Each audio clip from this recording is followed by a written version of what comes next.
Letos poleti smo posneli oddajo o konoplji. Docent dr. Tanja Bagar nam je povedala res veliko zanimivega in koristnega, zato bomo del oddaje predvajali tudi danes in vas povabili, da si najin polurni pogovor pogledate na naši spletni strani www.zazdravje.tv.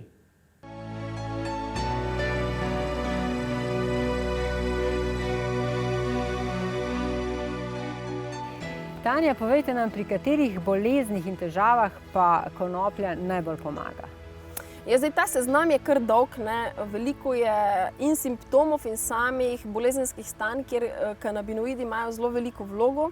Recimo države, kot so Izrael pa Amerika, kjer so raziskave v medicini že zelo podprte, pa kar nekaj desetletij že trajajo, kažejo zelo širok spekter in to je ravno zato, se pravi, včasih dobim kot eden izmed argumentov, da to pa že ne more biti res, je ravno to, da konoplja bi pa kar za vse naj pomagala, od vneti pa do plešavosti, pa do psoriaze, pa do multiple, pa raka, pa vse.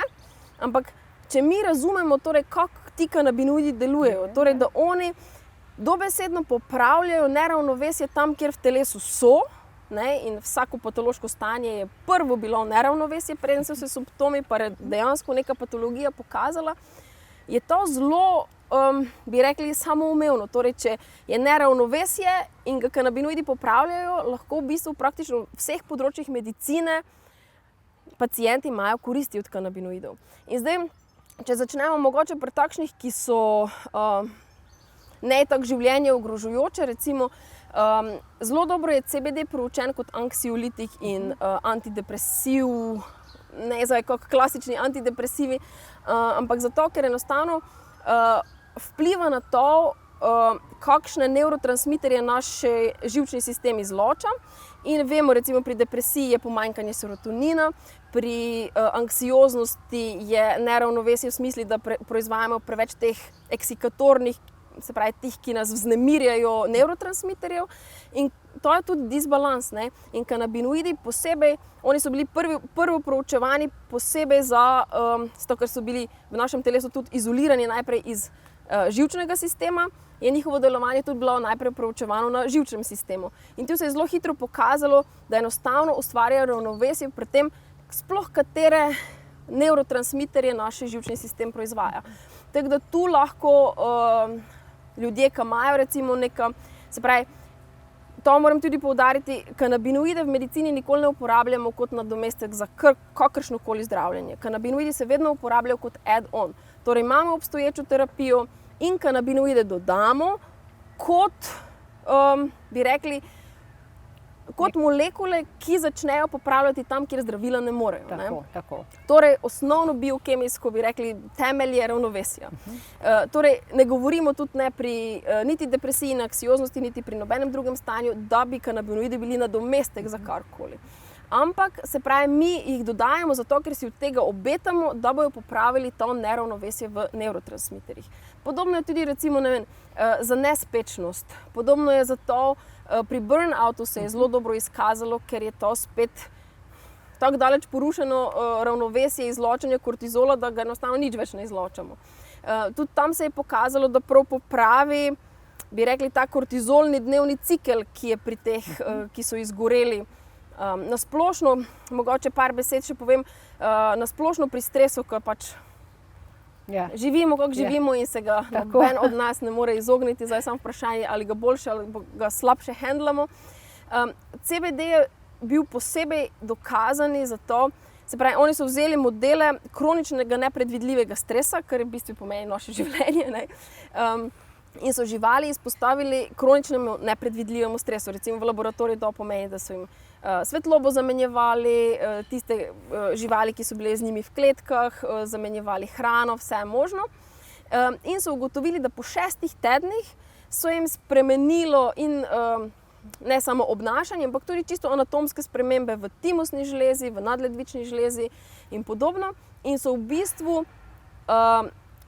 po 6 tednih začele te miške kazati vedenje podobno depresivnemu. In tako se pri ljudeh tudi pokaže, da kronični nepredvidljiv stres, se pravi, ko mi imamo toliko stresa in ga več ne obvladujemo in se nam tisti občutek, ko se ti kar kopiči, kar se Stres na stres. To vodi prav tudi pri nas v spremembe, recimo ki vodijo velikokrat v razvoj depresije. Ne?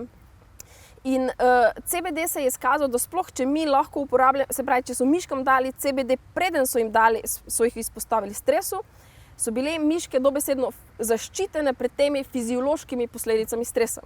Če so jim pa dali CBD po stresu, je bila zaščitna vloga prav tako, ampak nekoliko manjša. Ne?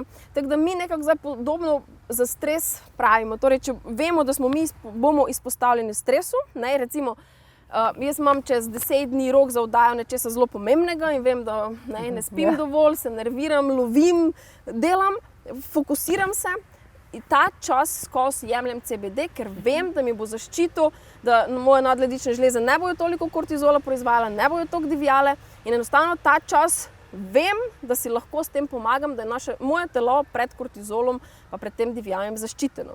Recimo, če pa mi doživimo nek stres, ne vem, jaz sem nedavno imela eno hudo prometno nesrečo, če doživimo nekaj takšnega nepredvidljivega, pa nas pa kak je prva priložnost, recimo jaz, ko sem prišla domov, sem najprej vzela eno visoko dozo CBD-ja, ker tako bi v idealnem scenariju moje telo naredilo. Tako da probamo čim bolj simulirati to, kar bi naš endokanabinoidni sistem v idealnem scenariju počel.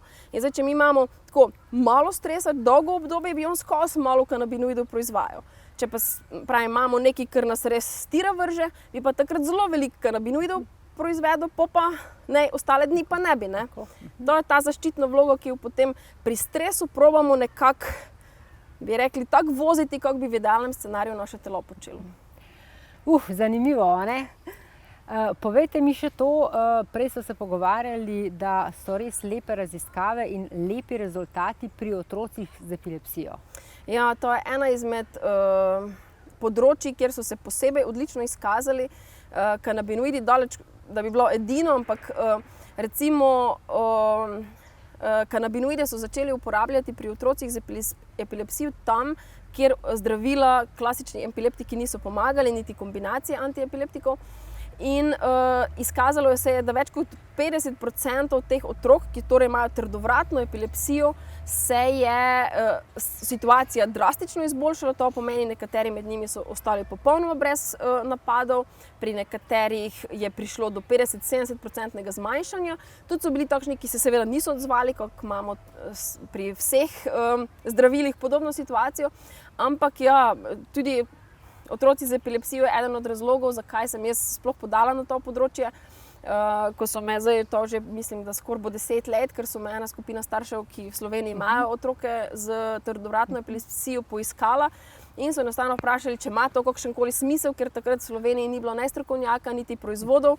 In smo potem tako počasi, ko to enkrat vidiš, otroka, ki je imel 100 napadov na dan, ko ima prvič v življenju dan brez epileptičnega napada, ko prvič v življenju je sposoben očesni kontakt vzpostaviti, nekaj povedati, zato ker je njegov živčni sistem sposoben z kanabinoidi toliko se umiriti, da dejansko je to mislim, se ne da opisati, nekakšen občutek. In tudi ne moreš več nikoli odmisliti in ne moreš več nikoli povedati, da to nima smisla, ne? Ker ko enkrat to doživiš, je to, ko vidiš kakšno spremembo, ena takšna molekula, torej čisto običajen CBD, ki tam na njivi raste, ne, kot industrijska konoplja, kaj lahko to spremeni v življenju ene družine. Ne? Če bi vas zdaj vprašala za kakšen primer, vem, da bi rabili par ur, bi jih našteli ogromno, pa mogoče vam je kakšen še posebej ostal v spominu?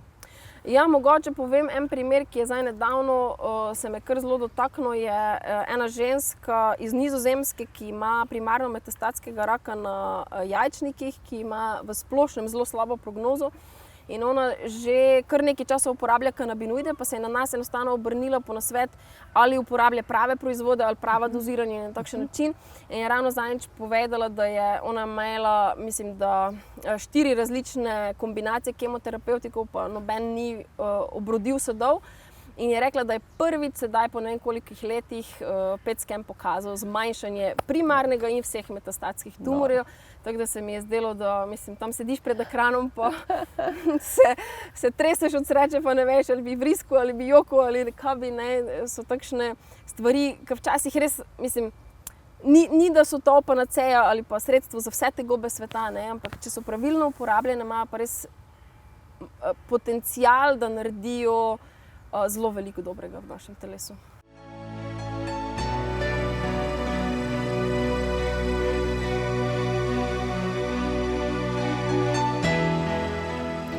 Tanja, ponudba CBD izdelkov na našem tržišču je res velika, lahko rečemo ogromna, ampak vseeno, na kaj moramo biti pa ljudje pozorni pri nakupu?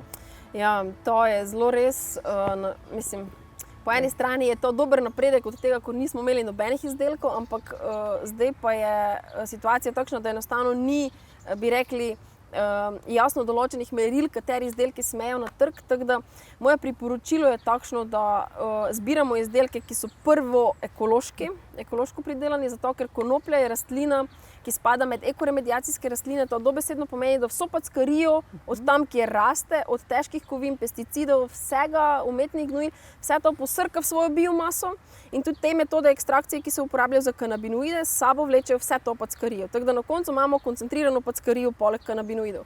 Tako da pri vseh izdelkih seveda velja, da pazimo, pa pri vsem, kar vnašamo v telo, pazimo, da je ekološko pa čim bolje pridelano, pa pri konoplji je pa to izjemnega pomena, ne. Potem zelo pomembno je tudi, kakšne metode ekstrakcije so uporabljene, se pravi, kanabinoidi niso topni v vodi, ne, zato topni so v maščobah, zato tudi vidimo, da so kapljice ponavadi oljne kapljice, kar pomeni, da jih mi moramo z nekimi topili potegniti ven iz rastline.